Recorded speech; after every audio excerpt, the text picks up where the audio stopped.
गुरुदेव शरणम गुरुदेव नमामि। नमस्कार दोस्तों, हमारे वास्तुशास्त्र चैनल पर आपका स्वागत है।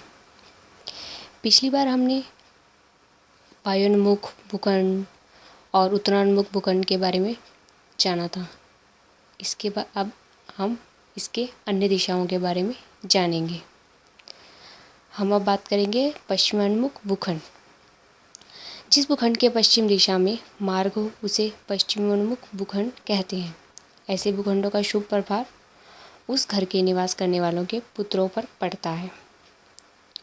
इसका सिद्धांत है, पश्चिमोन्मुख भूखंड से भवन बनवाकर रहने के लिए अग्रकांती वास्तुशास्त्र के सिद्धांतों को प्रयोग में लाए गए शुभ फल प्राप्त होते हैं।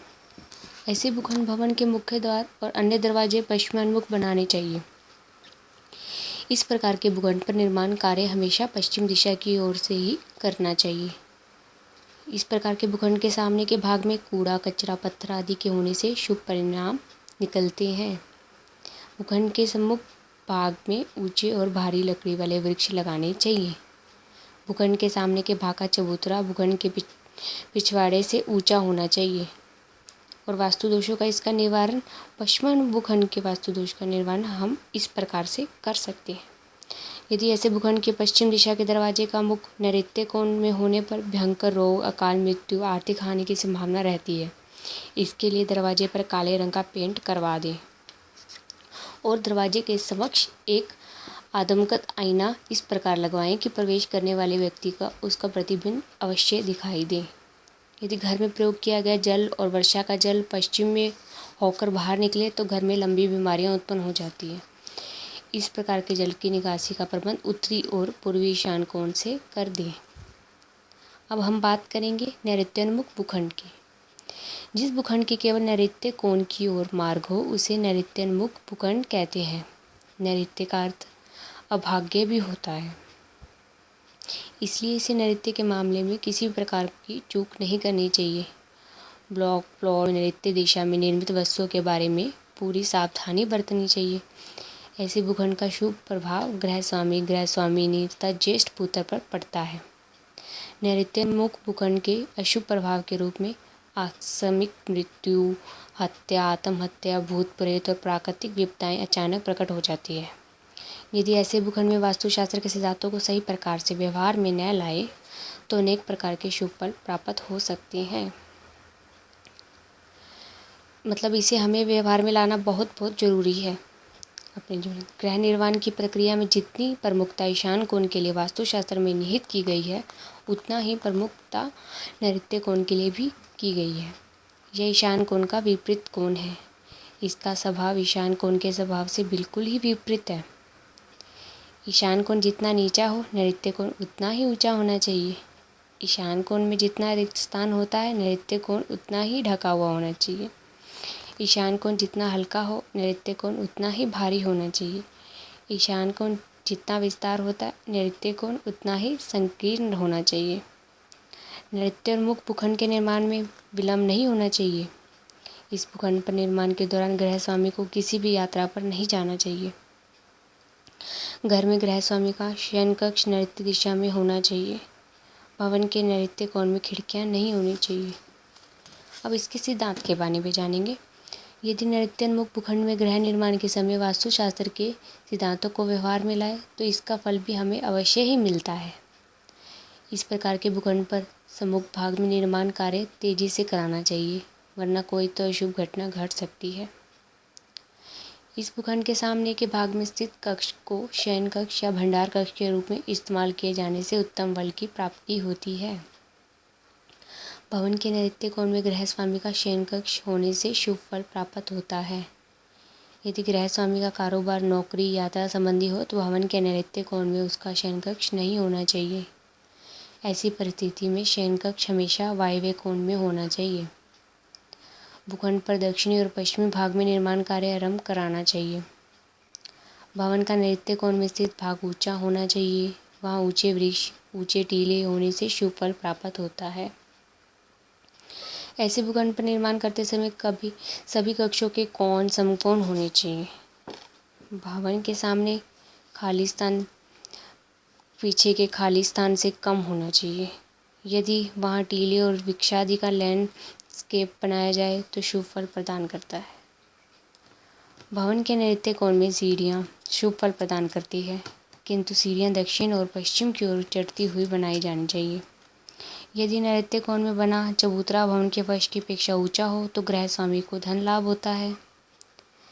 यदि भूखंड के नैऋत्य कोण में ऊंचे भवन और गोल झोपड़ी हो तो शुभ फलदायक होती है। यदि नैऋत्य कोण में गोबर का ढेर, पत्थर के टीले आदि भारी चीज़ें पड़ी हो तो वह धन और स्वास्थ्य लाभ दोनों प्राप्त होते हैं। घर का अनुपयोगी सामान भी वहाँ रखा जा सकता है। अब इसके निवारण के बारे में जानेंगे। यदि इस भूखंड में बताए गए भवन कक्षों में बरामदों में नैऋत्य कोण नीचा हो तो धन और प्राणों के जाने की संभावना बनी रहती है। भयंकर बीमारियों के शिकार भी हो सकते हैं। इस दिशा में इन कमरों के अंदर बरामदों में ठोस भारी वस्तुएं रखें और कक्षों को धोते समय जल को नैऋत्य से ईशान की ओर लाएं। इन्हें पूर्व, उत्तर तथा ईशान में स्थित दरवाजे से बाहर निकालें।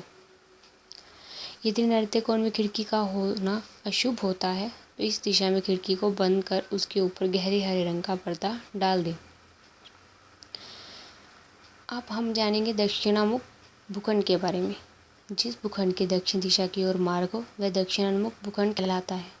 ऐसे भूखंडों का प्रभाव अधिकांश स्त्रियों पर होता है। दक्षिण दिशा को आमतौर पर अशुभ और भारी माना जाता है क्योंकि इन दिशा में पितरों का, यमराज का वास होता है। यहाँ हम यह भूल जाते हैं कि पितरों की प्रसन्नता से ही संतान की वृद्धि होती है और यमराज का ही दूसरा नाम धर्मराज है। उपनिषदों में से एक कथा के अनुसार यमराज ने ही नचिकेत को आत्मतत्व का उपदेश दिया था, किंतु सभी जगह ऐसा नहीं होता। यदि गृह निर्माण वास्तुशास्त्र के सिद्धांत का उचित व सही प्रयोग किया जाए तो निश्चित रूप से शुभ फल देने वाला होता है। अब इसके सिद्धांत के बारे में हम जानेंगे। यदि हम इसे इस अनुसार बनवाएं तो ये हमारे लिए फलदायक ही होगा।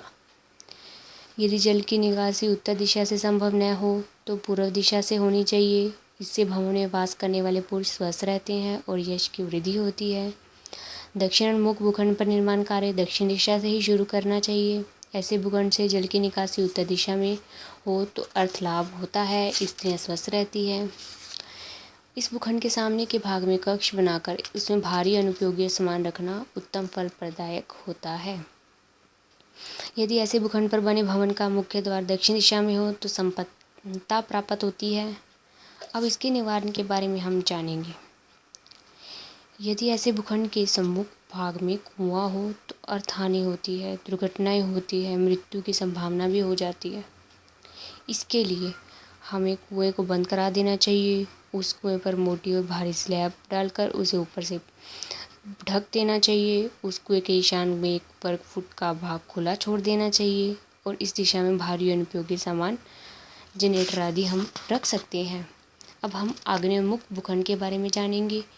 जिस भूखंड के आग्नेय कोण अर्थात दक्षिण पूर्व में मार्ग हो वह आग्नेयमुख भूखंड कहलाता है। ऐसे भूखंडों के शुभ फल उस घर की स्त्रियां, बच्चों और द्वितीय संतान पर ज़्यादा दिखाई देती है। गांव तथा शहर के आग्नेय दिशा में निवास करने वाले अन्य दिशाओं में निवास करने वालों की अपेक्षा आर्थिक और स्वास्थ्य की दृष्टि से अधिक यातनाएं झेलते हैं। आग्नेयोन्मुख भूखंड वैसे तो हानिकारक परिणाम देता है, पर कुछ वास्तु नियमों का पालन करने से इसे लाभदायक बनाया जा सकता है। वैसे आग्नेय में शौचालय बनाना उत्तम रहता है, पर इस दिशा में सेप्टिक टैंक नहीं होने चाहिए। आग्नेय दिशा में निर्मित रसोई घर समस्त प्रकार के शुभ व सुख फल प्रदान करता है। भूखंड के दक्षिणी आग्नेय कोण में नैऋत्य कोण तक नीम, नारियल इत्यादि भारी वृक्षों को लगाना चाहिए। भवन के अंदर उपयोग में लाया गया जल आग्नेय दिशा से होकर बाहर नहीं जाना चाहिए। इस भूखंड की चारदीवारी को गोलाकार भी बनाया जा सकता है। अब हम इसके सिद्धांत के बारे में जानेंगे। आग्नेय दिशा में रसोई घर का होना समस्त सुखों को प्राप्त करने के एक अच्छा मूल मंत्र है। ऐसे भूखंडों में ऊंचे स्थानों पर दरवाजे बनाना लाभप्रद है हमारे लिए। इस भूखंड के उत्तर में स्थित खाली स्थान की अपेक्षा पश्चिम दिशा में खाली जगह कम और ऊंची होनी शुभ फलों की प्राप्ति देती है। इस भूखंड का उत्तरी दिशा में नीचा, दक्षिण दिशा में ऊंचा होना विकास का प्रतीक है। और ऐसे भूखंड में दक्षिण में प्रवेश द्वार होना चाहिए। पश्चिम दिशा में खाली जगह न रहकर उत्तर व पूर्वी दिशा में खाली जगह रहनी चाहिए। ईशान में कुआं होना लाभदायक रहता है। इस प्रकार के भूखंड में एक दरवाज़ा पूर्व दिशा की ओर अवश्य होना चाहिए। अब हम इसके निवारण के बारे में जानेंगे। आग्नेय उन्मुख भूखंड के वास्तु दोषों और उसका निवारण हम उसको इस प्रकार से कर सकते हैं। ऐसे भूखंड के पूर्वी आग्नेय कोण में दरवाज़ा होने से शत्रु भय और अग्नि भय और चोर का भय बना रहता है। ऐसे में इस दरवाजे को अधिकतर बंद ही रखना चाहिए। इसके साथ ही दरवाजे पर गहरे लाल रंग का पेंट करवा दें, वास्तु दोष समाप्त हो जाएगा।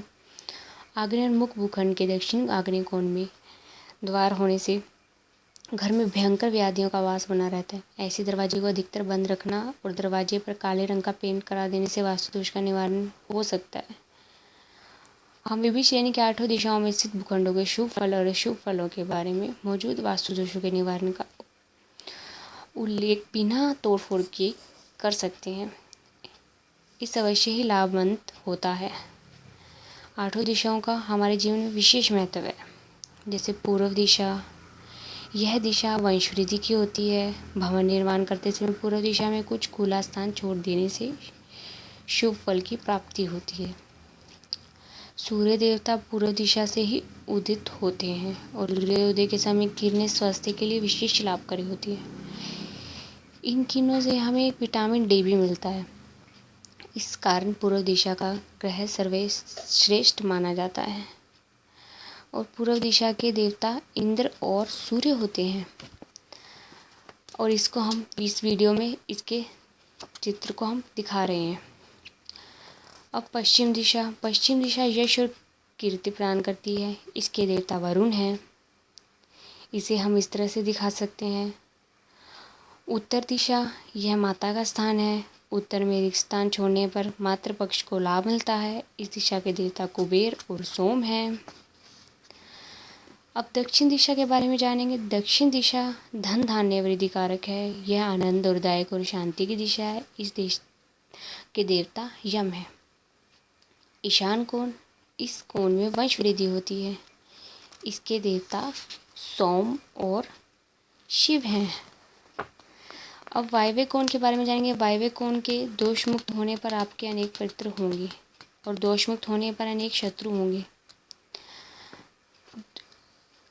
इसलिए इसको दोष मुक्त कर देना ही, ताकि हमें इसे अधिक से अधिक लाभ मिल सके।